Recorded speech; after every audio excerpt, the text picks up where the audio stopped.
Mr President, my question is for the Minister for Finance, Senator Cormann. Minister, in your government's brutal budget, you've made cuts to health, to welfare and to education. You've saddled students with decades of debt. You've slashed funding to the states and you've left vulnerable people out in the cold, all in the name of a contrived budget emergency. At the same time, Australia's tax concessions are the most generous in the world, amounting to $115 billion last year. Why did the government rule out winding back generous tax concessions to the big end of town and instead target pensioners, people with disabilities, students and the sick? Good question. Minister for Finance, Senator Cormann. Thank you very much, Mr President, and I thank Senator Di Natale for that question. What this government is doing is fixing the budget mess left behind by the Labor Green government.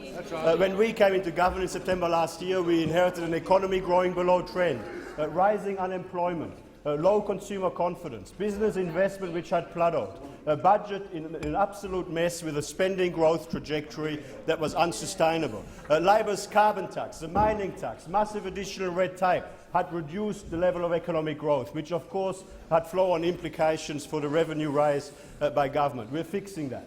The Labor and Green reckless approach to government spending put us onto a spending growth trajectory that was going to take us to spending as a share of GDP of 26.5%, up from 23.1% in the last year of the Howard government. And of course, at a time when we were rising less than 22% as a share of GDP in tax revenue, with a long-term average of about 23.7%. You don't have to be Einstein to know that you can't balance your budget by continuing to spend at the levels the previous government wanted to spend.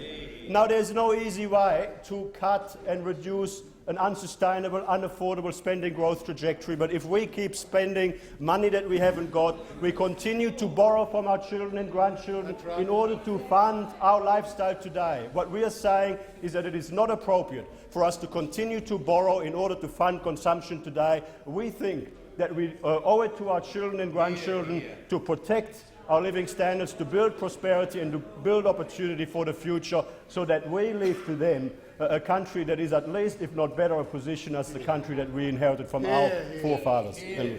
Senator Di Natale.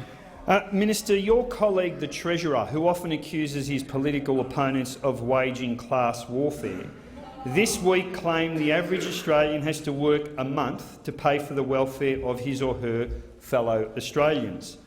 Minister, can you confirm the reports today that the average Australian works for 2 days to pay for the unemployment benefits of others, but nearly 10 days to pay for tax concessions that go to the wealthy? Minister. Thank you, Mr. President, and I thank Senator Di Natale for that follow-up question.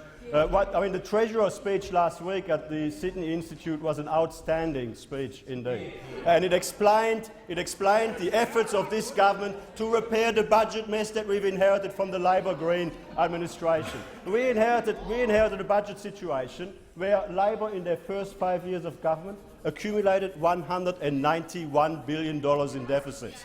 $191 billion in deficits. Their last budget left another $123 billion in projected deficits behind, and of course government debt was heading for $667 billion.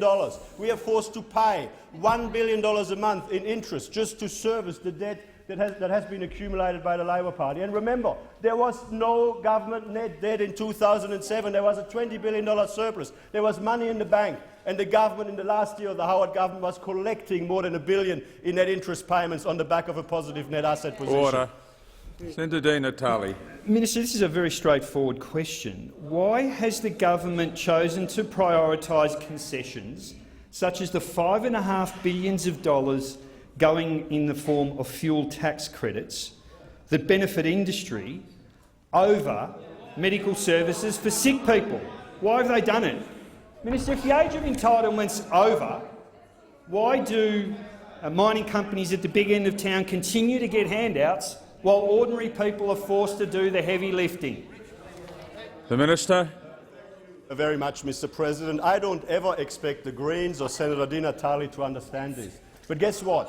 A strong mining industry is actually in our national interest. A strong mining industry helps create jobs. A strong mining industry helps create opportunity for people to actually earn a living. Now, what I would say to you, I completely reject the assertion that somehow there are concessions provided to the mining industry. The Senator well knows that the fuel tax arrangements are effectively a road user charge, that the mining industry, farmers and others get a rebate in relation to off-road fuel use. Why should you be paying a road user charge in relation to fuel that is not used to use roads? It's a very simple proposition. And of course what we are focused on, we are focusing on building a stronger, more prosperous economy where everyone has the opportunity to get ahead. That includes a competitive taxation arrangement where businesses across Australia can be successful, because we understand that only if business is successful across Australia will the country Time be has successful. expired. Senator